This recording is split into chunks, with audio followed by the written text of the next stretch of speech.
All right, what was that guy's handle? Lone Star Ball off-topic Discord. One of the Lone Star Ball off-topic Discord? Yeah. Is that what it was? Mm-hmm. Do you know him, Shoopy? Probably. That looks like some of your doing there. Yeah. I'm a fan of the Lone Star Ball off-topic Discord. Okay. Yeah. All right. They're good people. What about it? Yeah. You got a problem with that, Mike? No, Yeah, what no, the hell? I just... Something you want to say, bro? No, not at all. You wanna step Not to at this? all. I'll step to this. You want to go? I'll step to this and give him a big hearty salute.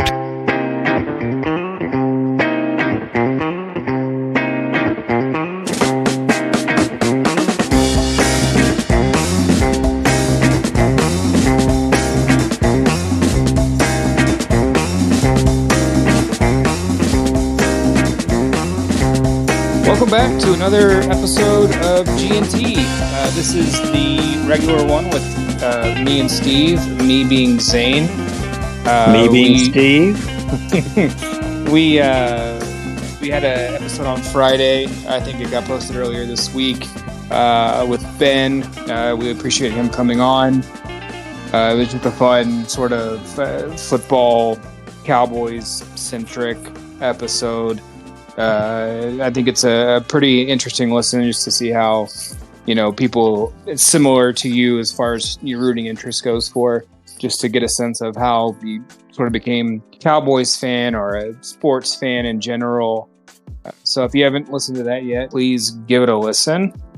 It's always fun. I want to thank Clax for all the behind the scenes. As always, he does a great job getting this out timely, and we appreciate him doing all that he does for us as well. So I'm going to throw it over to you, Steve. Good to be back on. Looking forward to talking some stuff and things tonight. And I know one of the things that we both are interested to get into is last week's college football weekend. Vanderbilt, Alabama. What a game. Wow. I love that type of football team. They usually run the veer. If you get a couple touchdowns on them early in the game, they're probably done. They're not built to come back, but they want to run the clock and they want to stay ahead of the change. You hear that saying all the time. And that's basically, you want to get 4 yards on first down. You want to get to third or 4 or shorter on second down.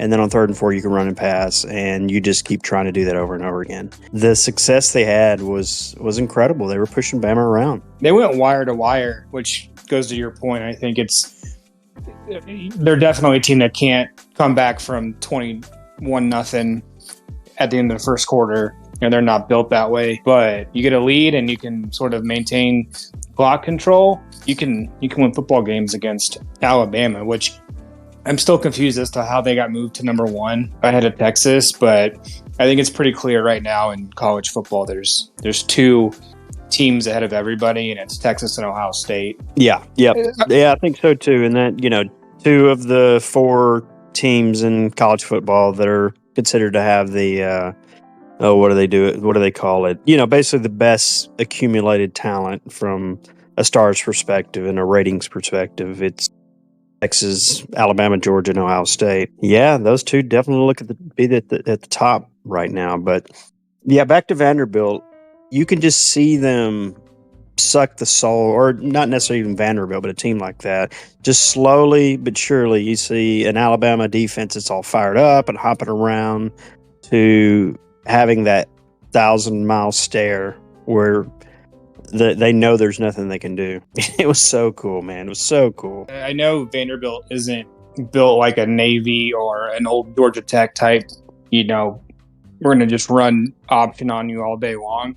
But that's sort of what they reminded me of on Saturday, was just, we have the ball, and for some reason today you can't stop us. And I think Alabama probably midway through the fourth quarter sort of realized they had no chance. And did you see that cornerback on Alabama at the end of the game? Yeah, I did see that. What an absolute piece of shit. I'm surprised that doesn't happen more often with all those fans storming the field, bumping into the players. If you don't know what we're talking about, he basically just knocked a fan down, right? He bumped him.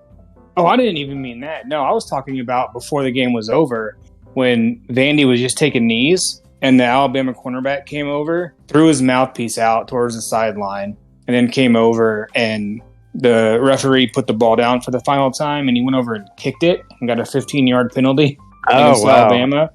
Yeah. That's something that a Nick Saban coach team wouldn't have done. And I don't think DeBoer's a bad coach, but that's if he's on my team and I'm the head coach, I don't know if I'm playing him in the first half next week. There's got to be some sort of punishment there. I think you're absolutely right, and I think that does happen under Saban. I heard somebody say today for Alabama, maybe this is welcome to the real world. This is what happens to all schools. You lose some games you weren't supposed to lose. It doesn't work like it has for them for the last 15 years since Saban's been there. So, yeah, Bama, welcome to the real world. One more point on that game was the post-game interview with the quarterback. And it's crazy on the field. It's, people running everywhere, and it's loud. And the quarterback, I can't remember his name, Pravia or something like that. Yeah, it's a name I can't pronounce. Right, who was an absolute badass. But, he starts talking about, thank God, this is all for God and everything. And then immediately after that, he goes, Vanderbilt is fucking turned. And he yells it into the microphone. And I think it's so loud down there that the interviewer is just kind of laughing. I don't think she really heard what he said. And she's just laughing and get thrown around. And then she puts it back in his face and she asks him, what did you guys do to blah, blah, blah, blah, and put it back in his face. He goes, shit. So I started next to answer. Hey, if I'm the Vanderbilt quarterback, who probably wasn't that high of a recruit because it's Vanderbilt, may have been down. Even when they had Jay Cutler, they weren't really a good team. So he probably wasn't a very high recruit. Actually. He was a transfer. Yeah, he was a transfer. He was the player of the year in, I don't know, I think he was at New Mexico State or something like that, a player of the year in the conference. So, yeah, he transferred over to Vanderbilt. That's awesome. We had a buddy smoke some ribs on Saturday, and we took the kids over there, and we're just watching football all day. He's my Nebraska fan. So I think they played at like 1:30 our time. And so we were watching that game mainly and, keeping eyes out for upsets. As soon as Vandy won, we caught the post game, or when he does just want to thank God for being here. Mm-hmm. And fucking turn. And so we had a debate. I want you to weigh in on our debate. Better/bigger upset. App State over Michigan or Vandy over Alabama? I think it's still... I don't know how high Michigan was ranked at that point. I think they were a top 10 team, maybe even top 5. I'd have to go back and look. But, it's still an SEC team winning the game versus App State winning the game. So I think you got to go App State, Michigan. Yeah, I think he said Vandy and I said App State. I think the case can be made for either one because Vanderbilt's basically been an FCS school for 20 years. So they're both awesome wins, and I love it. And sort of continuing down the upset trend, I guess. This was a weekend that on paper looked really bad. And I think people had made plans to do other things and not really have their eyes on TVs on Saturday. But we had 4 top 10 teams lose this weekend. Mm-hmm. That is one of my favorite things, especially if it's teams I don't root for. I just love seeing the top 10. It's like March Madness. Whoever who's ranked lower, they'll win. Be a Cinderella story. Oh yeah, so I think everybody's watching it. I think everybody's rooting for the upset, and if you see a score and like Bama down 23-7 or whatever it was at one point, you're quickly flipping over there to watch that game. Yeah, I don't care what game you're watching. You're watching that game now. One more point before we get away from the Bama Vanderbilt too much is my 2 favorite stats from that, or I guess one is a stat, one's just kind of a shocker, was Vanderbilt scored as many points against Alabama in that game than they had scored in all the games combined since 9/11 against Bama. Did you see that? I did not see that, but I did look up when the last time Vanderbilt beat Alabama was. And it was before I was born. It was 1984. Wow. I'm surprised it wasn't farther back than that. Well, they don't play each other every year. And I was surprised it was 84 as well. Yeah, and the other one is Bama's defense has given up 67 points in the last 6 quarters. That's unheard of. Yes, it's a different world over there, man. Different world. Vanderbilt was 0-60 all time against top 5 ranked teams in the country before Saturday. Just an incredible story. But yeah, we had Alabama go down. Yeah. We had Alabama go down. We had Tennessee go down to Arkansas. Terrible loss. We had Miami had an amazing comeback, which they should have lost that game to Cal. Yeah, that was that's some nighttime football there. That's for Colorado and California people only. I can't stay up that late anymore. Yeah. And we had Louisville lose to SMU, which SMU, like we talked about earlier, they're turning it around a little bit there. Yeah, I think Louisville was like a 7-point favorite, I believe. And I mean, at this point, they have to be considered the 3rd best team in the ACC in their first year there. It's insane, the rise of the Mustangs. And that quarterback they have is a dude, it seems. He had over 100 yards rushing, over 300 passing. And people compare him to like a smaller Lamar Jackson, but yeah, it's insane. And I will say, as of recording this today, my Heisman my Heisman winner is it Genty? Is that his name? Genty. Boise State? That kid is electric. Have you seen some highlights? Yes. This first touch of the game, he ran for, I think, a 60-yard touchdown on Saturday. He's ahead of Barry Sanders' numbers right now. And he was only playing in half of every game. Yeah, right. I didn't watch Barry in college, but I'm pretty sure they weren't taking players like him out at halftime back then. That's true. Yeah, he had a 2,200-yard season, Sanders did, and Genty is, like I said, in every statistical category, he's topping Sanders, which it's Barry freaking Sanders. It's the greatest running back of all time, in my opinion. But yeah, Tennessee, their offense that was so explosive early in the season has hit a couple SEC teams, and it looks mortal again. And that freshman quarterback looks like he's a freshman or sophomore, I'm not sure. He looks, like a freshman or sophomore. So Tennessee has definitely dropped down. Arkansas has a quarterback, though. They've got a little something going down there. They do. Yeah, as soon as we heard the news that Wegman was starting for A&M on Saturday, we just started throwing money down on Tennessee because Wegman we didn't think was any good, and the backup has been playing really well and has won every game he started. You mean Arkansas?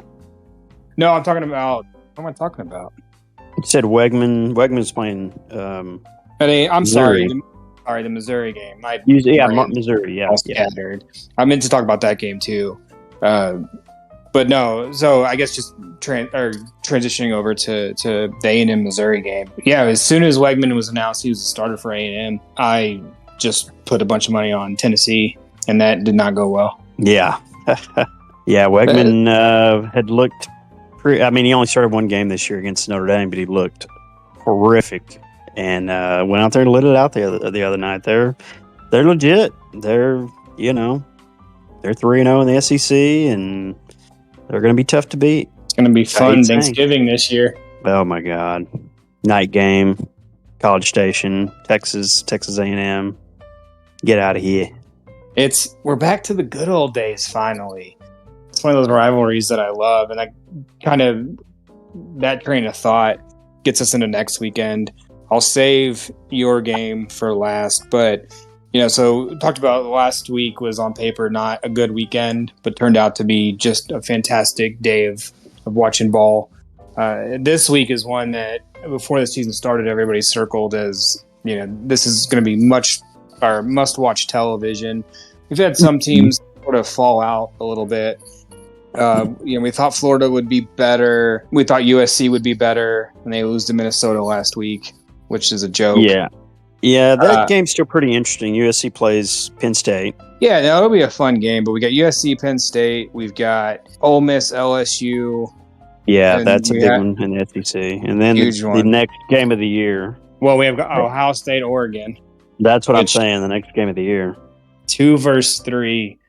And that, on paper, seems to be just light them up on the scoreboard and let them go. And should be a fun one to watch. Yeah, Which- it's at Oregon as well. So Ohio State, if Ohio State was at home, you would say, okay, well they're gonna win it. But yeah, I think it's a true toss up. I still think Ohio State will beat them by 10. I just think they're way more talented. Oregon hasn't looked that great, and Dylan Gabriel there, the transfer from Oklahoma, has not looked that great. So, but Yeah, and still, like I that's said- a badass matchup.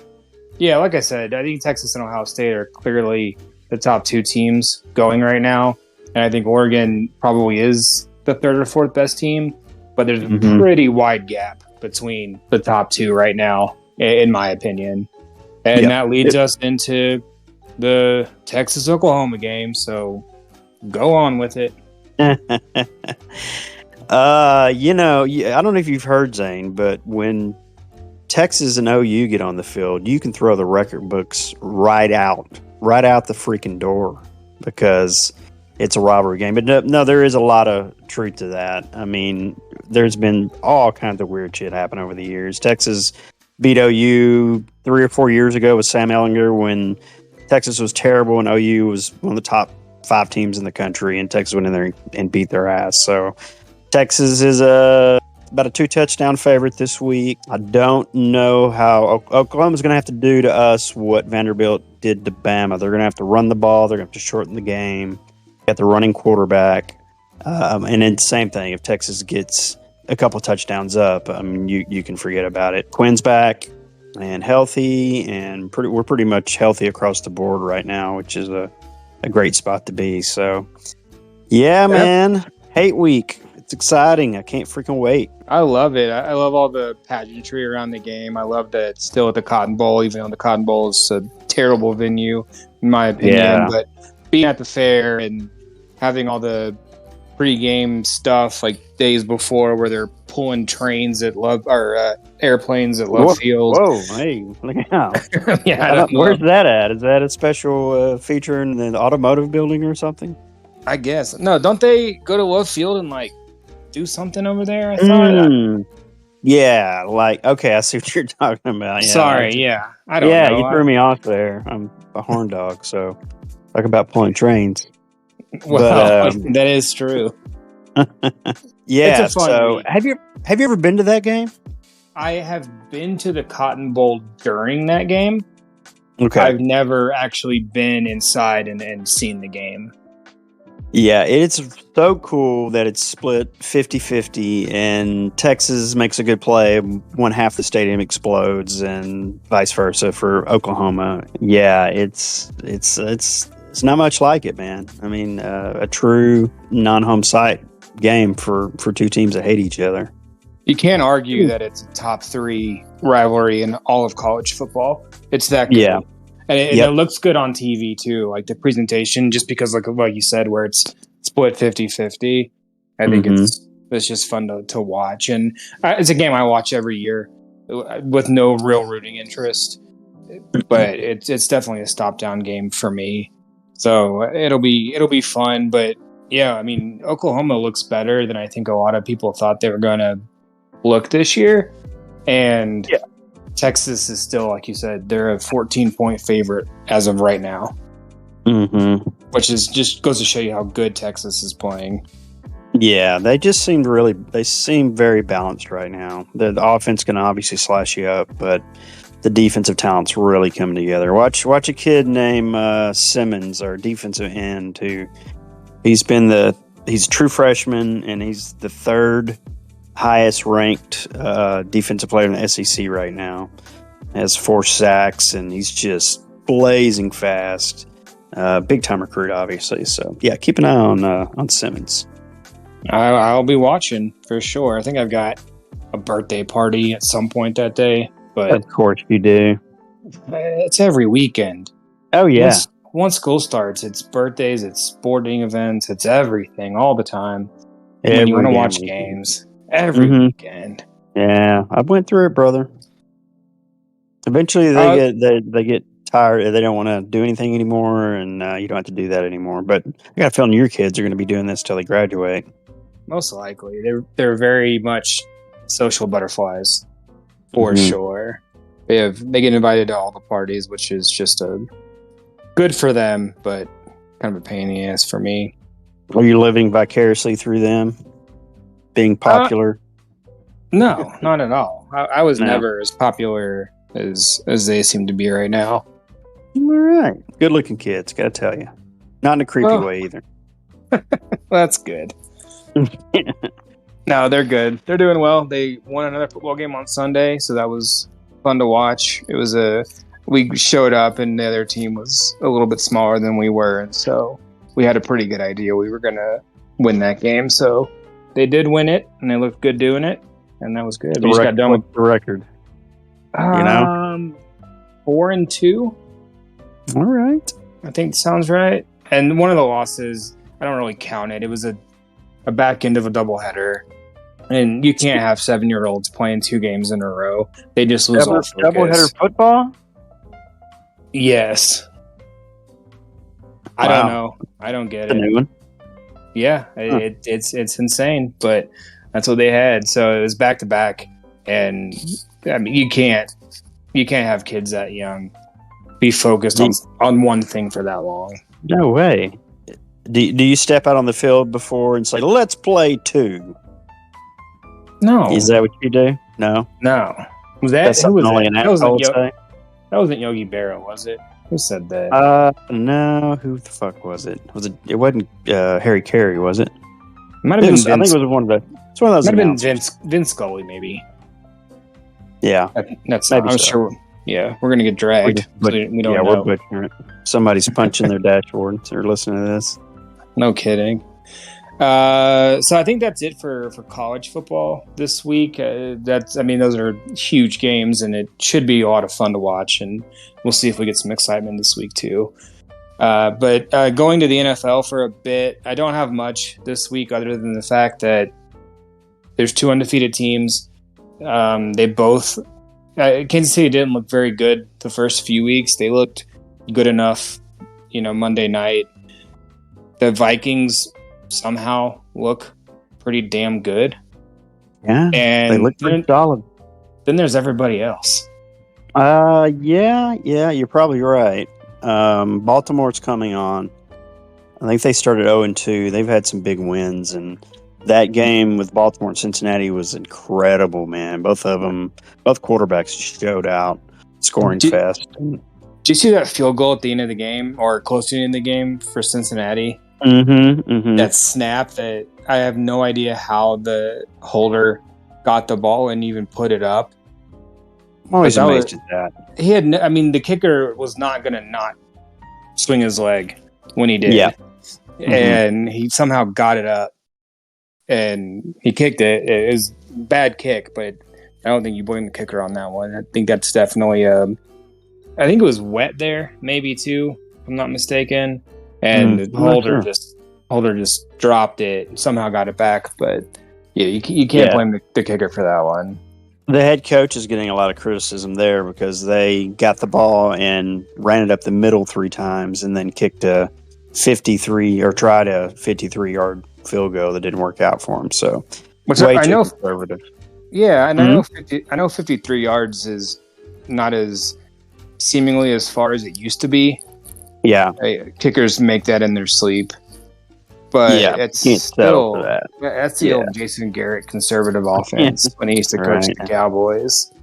God, And speaking of coaches getting criticized, how about Robert Saleh being yeah, fired today? I didn't have him on my bingo card as being the first head coach fired this season. GM Aaron Rodgers ran his ass out of there. Is he the new? He's older, but is he the equivalent of LeBron James in the NBA? Yes, where he just controls the entire team. absolutely. He's got Alan Lazard in there, 40-year-old Alan Lazard running routes for him, doing pretty well, by the way. But yeah, he had Cobb in last year. He tells them who to get. That offensive coordinator is only there because Aaron Rodgers. He was the offensive coordinator in Green Bay for Rodgers. It's a fucking disaster. And then you have him in there just, whipping up drama and not talking to his teammates during the game. And another thing he does is he won't allow them to run motions. They're like last in the league in motion, which I've always, that's a great way to throw off the defense, confuse the defense. But he doesn't want to do that because he wants to be able to read the defense as it's there. So he's really limiting the offense by taking away a tool that a lot of good offenses are using these days. That is weird because typically quarterbacks like the motion. You throw a tight end or you throw a slot in motion and you can see how the defense reacts to it. And it's a really quick way to see if they're in man or zone for the most part. Right. I know they do a much better job of hiding it now than they used to, but you can kind of get a sense as to what coverage you're going to be in at least. For him to not want to do it doesn't make much sense to me at all. Yeah, I think it's his arrogance, man. I really do. But I guess they'll hire RFK Jr. as the new offensive coordinator and get rolling again, I think. Bill Belichick is the head coach. It'd be perfect. They can't lose. And then we have the mighty Cowboys on Washington. They look really good. Washington wins again, looking like the best team in the NFC East, which is really cool. Jaden Daniels, he's got a lot. Oh my God! I was not aware of his game. No, they hit started.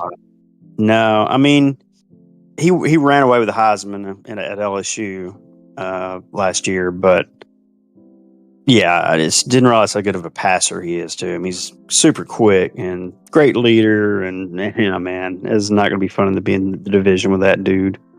He's got speaking of division, that takes us to God's team, the Dallas Cowboys. They snatched victory from the hands of defeat. Have you ever heard that saying before? Yeah. They should not have won that game. I don't think either team should have won that game. It was a poorly played game.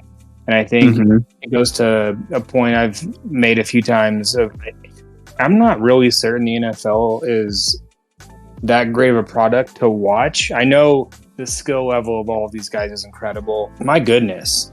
Watching one game at a time, thank God for NFL Red Zone, but watching one game at a time is hard to do. Because the penalties. The penalties they're all over the place. They don't practice anymore. The players union negotiated that deal, and that was part of it. There's less practices. There's everything's shorter in time, and it shows. Troy Aikman complains about this all the time. He would know. Yeah. Daryl Johnston too. They're just not practicing, and then you also see, and they're not playing in the preseason either. And you're seeing all these soft tissue injuries because of that. The injury. You play fantasy football. The injuries are out of control, but it's not the best product right now, but it's still it's still a great product, I'm not going to complain about it. Don't get me wrong. Still going to watch every game that I can. Yeah, you got to give Cowboys some credit, man. Pittsburgh's a tough franchise. I don't care. And they're pretty good this year. And to go into their house and somehow pull that off without your best defensive players, I still don't know how they did it. Doesn't make much sense. Rico Dowdle sort of showed up. And thankfully he did, because Zeke, I think, is done. I don't know. I don't think Dalvin Cook has anything either. But without Rico, there's no chance of us staying in that game and then eventually winning it. Yeah. They gotta just keep giving it to him. It's clear now he's by far their best option. But my gosh, man, they still don't have any weapons. It's insane. Lamb is great, but he hasn't been as great this year. Your number two, with Cook hurt, it's Jalen Tolbert and other guys you barely even hear about. Ferguson's chipping in, but it's got to be. It may be the worst skill group in the league, right? Yeah, it is. Because the top three receivers right now are C, Tolbert, and Turpin, I think. Obviously, you throw Ferguson in there too as a pass catching threat, but that's not a great lineup. And then if Rico's your number one, he's probably the number 20 best running back in the league. So yeah, the skill positions on offense are just not there for the Cowboys this year. And to your point, D-Law's out and Micah's out, and who knows for how long, and they still find a way to win, which is, it was a gutty win. Mm-hmm. And they've won 3 road games this year. I mean, yeah, I don't know what the hell to think of this team. They could have done so much more. No, if they would just sign Dak and CD in the spring, or sign CD after Justin Jefferson got his contract, and then work your magic and get some, get a running back in here and get more defensive tackles. I don't know. It's just frustrating. I'm not even a fan of the team. It's frustrating. I saw a stat, speaking of signing players, because it's a mess up in Cleveland right now with Deshaun Watson, who looks, and this is not hyperbole at all, he looks like the worst quarterback in the NFL, and he has all season. Yeah, and it's not hyperbole. I saw a thing that said if they cut him, which they can't do because it would just be a fiasco, monetarily speaking. If they cut him, it would be $174 million cap hit against Cleveland next year. Somebody How does today, that even work? I don't know, because of all the guaranteed money, it accelerates if you were to cut a player, at certain times throughout the year and during the contract. And I saw somebody today say something to the effect of, if they were to cut him, Cleveland couldn't even afford to pay Ohio State's roster. Wow, but I mean that wouldn't be the worst option for them, as bad as he is, just to bite the bullet. But can you go $100 million over the salary cap? You have to honor your contracts you already have. Exactly. They can't afford to cut him. It'd be you'd have to cut everybody, and then just know you're going to go 0-17 next year, and have a number 1 draft pick. Yeah, play some 7-man football, maybe. Oh, it's miserable up there. I couldn't imagine being a fan of the Browns. I mean, it's hard being a fan of the Cowboys. It's hard being a fan of UT. Being a Browns fan your whole life is just a miserable way to live as an NFL fan. Right, and they may get some sympathy from the base if they aren't hiring freaking Deshaun Watson for all that guaranteed money. That shoots them in the foot to even have people kind of root for him as the underdog, or I like when teams jump up. I'd like to see Buffalo win a Super Bowl or Detroit win a Super Bowl, that those long-suffering fan bases. But you can't root for Cleveland in that way, because fuck them. Yeah, and fuck Deshaun Watson too. That guy's a piece of shit. I don't care what's true or what's not true. I think everything that came out is most likely true, or at least a lot of it is. That guy can go to hell. Yeah, I mean, he's a creep. He's a freaking creep, and you're running him out there every week. He is a creep. Yeah. Speaking of creeps, let's get away from sports for a little bit. I think I'm learning as we go. Trying to do this thing so it's a bit more cohesive and not just scattered all over the place. Scatter shooting while wondering what happened to Zane's train of thought. Creeps. I wanted to talk a little bit about friendships and how as adults we're able to make friends, and sort of what your experience has been, and see if it's sort of similar to how I've made friends. I moved to Colorado I didn't have a single friend here, and now I've got a pretty good group of friends. So I just wanted to sort of pick your brain and see, what does that look like for you, and how do you go about doing it? If you have made new friends recently, or if yours are a lot of the same people you've had friendships with for years. Yeah, you definitely had a different situation. Like I said, you were thrown into it, and it's good. It's good you found you some buds up there. I'm glad to hear that. But unfortunately, I really haven't, man. I changed jobs almost a year ago now, and there's a couple guys there that I like, and I've hung out and had some beers with them a couple times. So I guess you could count that, but that's work people that you're just kind of turning into friends. But I've got this group of my college buddies, which crazy enough, 6 of us are real tight, still live all within half an hour of each other. So I probably need to get kicked out of my little comfort zone a little bit and try to make new friends. But yeah, I don't even know how to go about that anymore. I guess like I go to bathhouses and everything. That they're a little too friendly, so that's not working out for me. Have you ever been to a bathhouse before? I don't even know what that is. They kind of creep me out. I've heard like things. Do you just like go in and take a bath, or like go into a sauna, or I don't even know what they are? Because what is it? Is it some hairy Italian dude with like nothing on, like drops his towel as soon as you walk into the room, and it's just nuts swinging everywhere. I don't know, man. Is it mostly a gay thing, or is there saunas and stuff? I guess I don't know. And old people with their nuts swinging everywhere. Mm-hmm. Going to gyms is always weird too, because you go to the locker room and it seems like the older the dude is, the more naked he's going to be.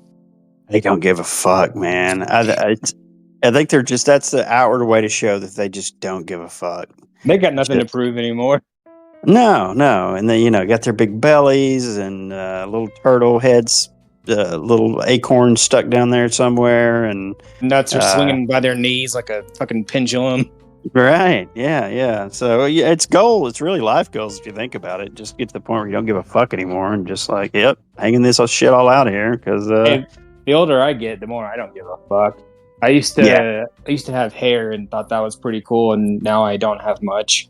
And when it started it kind of goes in line with having kids. It seemed to start thinning about that time, and it's not going in reverse. It's not slowing down. Oh yeah, no, it's bad. But I used to be like concerned and thought, oh man, and now it's like I don't really care. Yeah, and you're married, what you gonna do? And you got the party in the back too. Slap the hat on. You got the hair coming out, the curls in the back. So it looks like I have a lot of hair when I put a hat on. Yeah, cover it up. But no, so I think the friendships, it's you and I have sort of done it in reverse. So I've got one friend I made in college who didn't even go to my college. We both worked at a cigar shop in town in Abilene.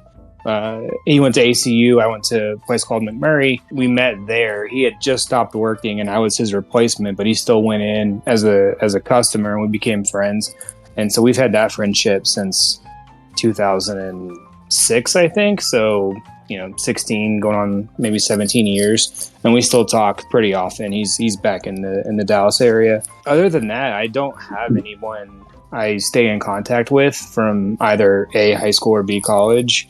I think one of the reasons probably is because I'm just not a big social media guy. So I don't have Facebook. Well, I think I might have one, but I haven't logged on to Facebook since my kids were probably born, and don't even have the app on my phone, I don't think. So it's not something that I really care about. And I've always had the opinion where, if we're good enough friends, we'll just communicate over the phone and not through some social media type thing. And I also don't give a shit about anything else that goes on Facebook with all those posts and crap that you see with all those fake all stories. right, old man. All right, old man. You, I'm the oldest 37-year-old in the world. So that's a fake relationship. That's not real friends. If you're just liking each other's posts and you don't even really have any straight conversation between you. Yeah, you're just wasting time scrolling your phone and see a post that you enjoy, or somebody says something like, "Hey, we're pregnant," or "I'm engaged," and you hit the like button, but you don't say anything. There's nothing there. So sometimes those are back to back. One day it's we're engaged, and the next day I'm pregnant. It's not wrong. When Amy and I when Amy and I were getting married, we got engaged in November and got married in March. And one of my friends asked me, "So is she pregnant, or why are you getting married so quickly?" I just want to do it. We have time off at that time, and let's just do it. Yeah, So, I got this girl that actually likes me, and before she runs away, I want to get this shit locked down. you got to lock it down sometimes. Dude. But we've made all of our friends here through our kids, and so it's one of those things where we show up to sporting events, like a first practice of the season or first games.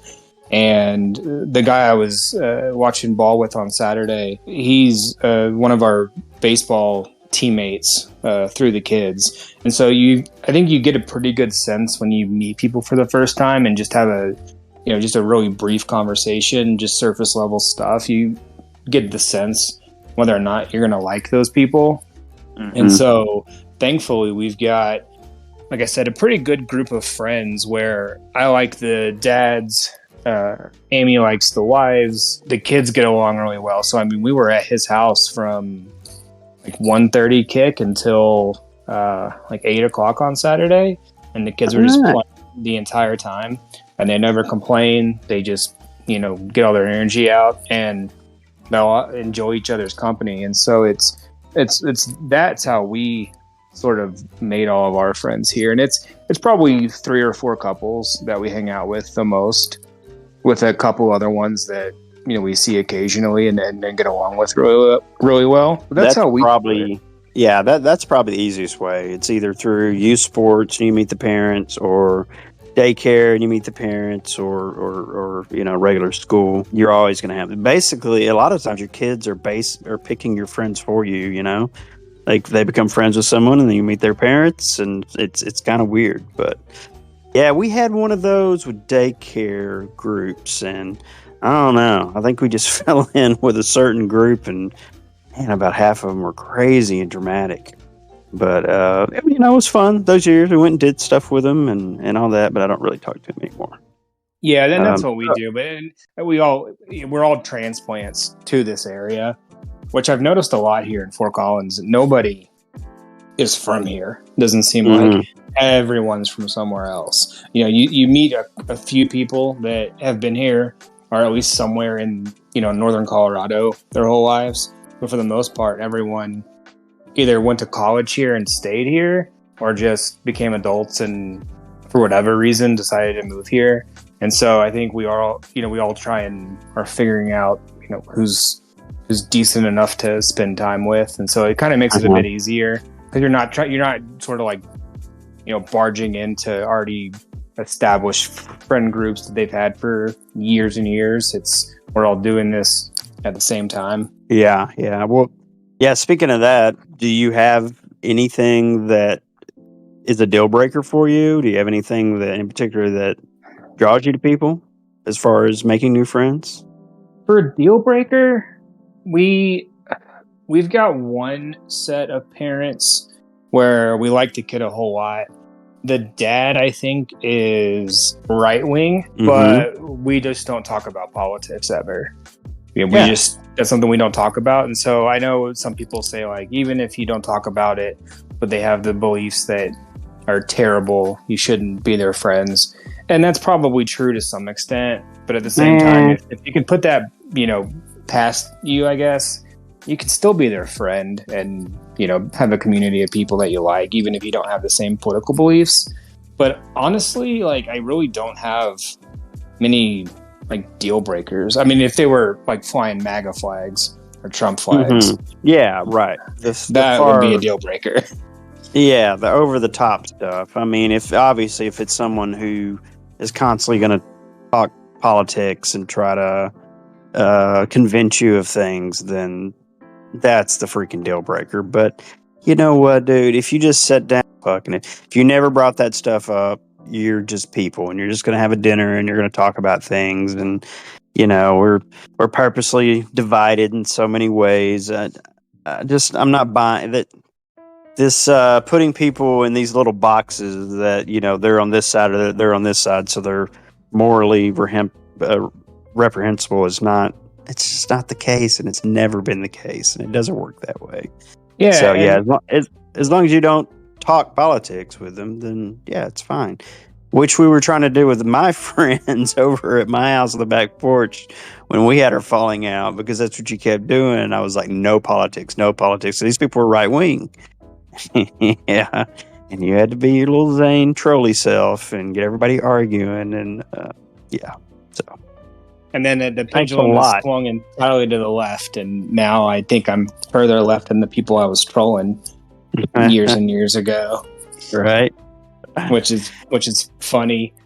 But I mean, most of our conversations with any of the parents that we hang out with typically revolve around our kids, what our kids, their sports, and then just sports in general. And we typically don't have the same fandoms, I guess. The guy I was with on Saturday, he actually is a Cowboys fan. He's from New Mexico, and so no NFL team. I think the closest team to him was the Cowboys, and maybe his dad liked the Cowboys. So he's a Cowboys fan. So we have that in common. But he's a Nebraska guy. That's his team he likes. So that's not going to, be a reason I can't have a friend with or a friendship with somebody. Yeah, I could be shit. Two of my best friends are Aggies, and none of that really mattered. The one deal breaker for me is someone who is just overly Gay. negative. Gay. No, that's a plus. What are you talking about? Overly negative, cynical, always in a crisis, mopey. Like, if you're my friend and you're having some of those things, obviously I'm there to support you and I want to be a good friend to you, but there are limits to that, man. I'm not here to wallow in the sadness with you all the time. Some of the time. We all go through tough shit, and that's what your friends are there for. But exactly. I used to work with somebody who was just the most negative person in the world, and it was impossible to, not that I wanted to hang out with this person necessarily, but I was forced to just during the work days. But I don't understand how they went through life just being so sad and miserable all the time about everything. They're not happy unless they're not. Yeah, it's one of those things where, if I told you won $1 million, you'd be sad it wasn't $10 million. Or no, you start bitching because a quarter of it's going to be taxed away. That's your first response. Oh, God, I got to pay taxes. I got to pay tax. You go on Wheel of Fortune and you win a new car. Oh, I got to pay taxes on the car I just won. Hey, now that shit does break people. I'd read an article on that. And now some people just don't take it because they've won this massive trailer or something and they can't afford the $50,000 in taxes or whatever. But yeah, they end up getting a cash prize and they pay the taxes on that. That just comes out of the winnings. They don't have to actually come up with the money to pay for the taxes for the car or the trailer or whatever it is. But speaking of trailers, Florida. Wow. What the fuck is going on in Florida? Have you seen some of the newest figures on that hurricane? What's it called? Milton? Something like that. But I think it's back up to a Category 5. And, we talked earlier about what the mayor said. What was his actual words? It was a she, and she said basically, if you don't leave, you're going to die. You're going to die. That was it. If you don't evacuate this area, you're going to die. And I heard a newscast today from the guy that's kind of the known meteorologist in that area. He's there, Pete Delkus. And he started talking about this and talking about 160 mile an hour winds. And he started breaking down mid broadcast and had to catch himself and say he was sorry because he was so worried about something that's about to happen. It's going to be devastating. Yeah, I saw a Florida meteorologist do the same thing a couple of days ago because they can't believe how strong this thing is. And the path that it's taking is so weird. Typically, where this storm started, it would have gone straight up into Houston. But it just has this path straight at Tampa, maybe a little bit south of there. It started to weaken a little bit yesterday, and then today it just got huge. And you being from Texas, you and me, we never had to really deal with hurricanes. We'd get some of the outer bands sometimes when it went through Houston, and we just get rain, which was always needed. But you have tornadoes, but you've got to be in such a direct path of a tornado that the chances of you ever being in the middle of one are really, really low, especially in the city. Oh yeah, it's almost impossible. I mean, I know Fort Worth had one 30 years ago where it did some damage to downtown, but unless you live in a trailer park, you typically avoid tornadoes pretty well. But the wide range of people who are in the middle of where the hurricane's supposed to hit is mind-boggling. Yeah, I mean, if you ever stood in 60-mile-an-hour winds, and that's a lot. It's hard to deal with, man, and you already have stuff flying at you. So 160, and there's still debris in that area from the last. Not maybe right in Tampa, but all the places it's going to hit, and it's going to be throwing that debris down, all the down trees and missiles, and yeah, man, it's horrible. Good thought out there for all those Florida folks in their state that is getting less and less habitable. A good place Habitable? to live. Habitable, thank you. And yeah, I know you're in insurance. A lot of companies aren't insuring property down there anymore, and that's a bad deal. And they just got Helene down there as well. And I saw a video of somebody who was staying in their house because they have no insurance for this type of damage, and they were going to ride this Helene out, which it didn't do a whole lot of damage wind related, but they still didn't get a lot of water, and their house flooded, and they were going to stay and try and get all the water out as soon as they could, just to keep anything they could intact. But I think their house is probably, I don't know what the right word is. I know cars are totaled, but I think their house is going to be just a disaster zone, and they got to deal with it again coming through. Man, that just sucks. Wow. Hope everyone's who's down there right now, who just left that area. Dan Marino, Colorado Rocky. No, one of the Soroy brothers. Oh, really? Him and his mom. They got family. Wait, down south. Yeah, I don't know if he was there or not, but he he was there, and him and his mom are just, instead of going north, I think they just went south because it's not supposed to affect the Miami area or whatever. I hope everyone out there just stays safe, because that's going to be a devastating storm, and you never want to see that. I know it's always fun sometimes, at least in my brain. But it's, you get the craziest storms, and you want to see even the biggest stuff, and you want the watching from afar. Exactly. Yeah. But I couldn't imagine doing that. So will that whip up through the Carolinas again? I wonder, when it's past Florida. Have you seen the path? I think it's supposed to go out. I think it's supposed to go out into the Atlantic. I think it's supposed to go straight over Florida. They'll get some rain, I think, in the Carolinas. Yeah. But I think it's not supposed to go back west. But with these things, I mean, they didn't expect this to be a Category 5. I think they predicted it maybe a Cat 3. They're saying that this is about as massive of a hurricane that you could possibly have, scientifically, or whatever the right word is. Yeah. So, I heard that too. I heard it was the 4th largest at this point. Some of the readings are getting off in history. I think it's the 2nd biggest now after it redeveloped today.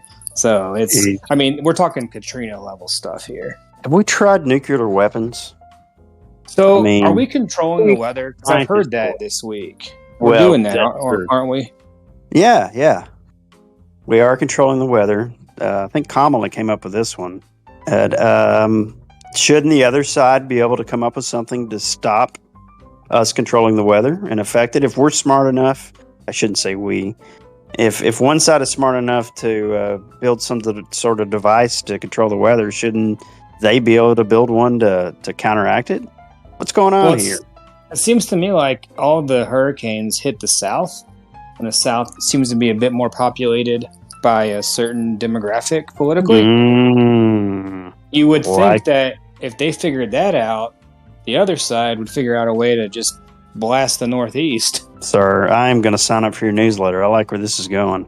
I'm telling you, I've got a website. It's called, I don't know, conspiracy. Yeah, yeah, that'd be a great website. zanesfullofshit.com. No, .org. But yeah, no, I think that's it's tough to see, and you hate seeing all those people in Carolina now suffer, and you're going to see more in Florida now do it too. So, T's and P's, thoughts and prayers. Mm-hmm. Yep. That seems to help sometimes. Yeah, that's all we need. That's all we need. So I've got nothing else tonight. I don't know if you've got anything else you want to bring up, but I think that's going to do it for me. No, I think we killed it, man. Again, like 5th time in a row. Why? Let's go out on top tonight and leave them wanting more. That's what you have to do. This is like my 10th podcast now. I don't even know what's going on. Today or? Yeah, today. I've been just back to back all day long. Getting better at this thing, which is nice. Getting some positive feedback from people, and our videos are getting more views now on YouTube. So if you are listening to this, we really do appreciate it. Everyone, if you could like it and subscribe to it. We're not making any money off of this. It's just a sort of a passion project for me that Steve, somehow I got him to sign up to do it as well. So, but we really do appreciate it. And any feedback we get, we do look at it. And I appreciate everyone's kind words so far. So, yeah. Same here, guys. If you're listening, really appreciate you listening. And like I said, hit that like and subscribe. Hell yeah. All right, man. Well, you take care. Have a good week. And we'll do it again next week. Sounds good. We'll see you next week, everybody. All right. Peace. Out.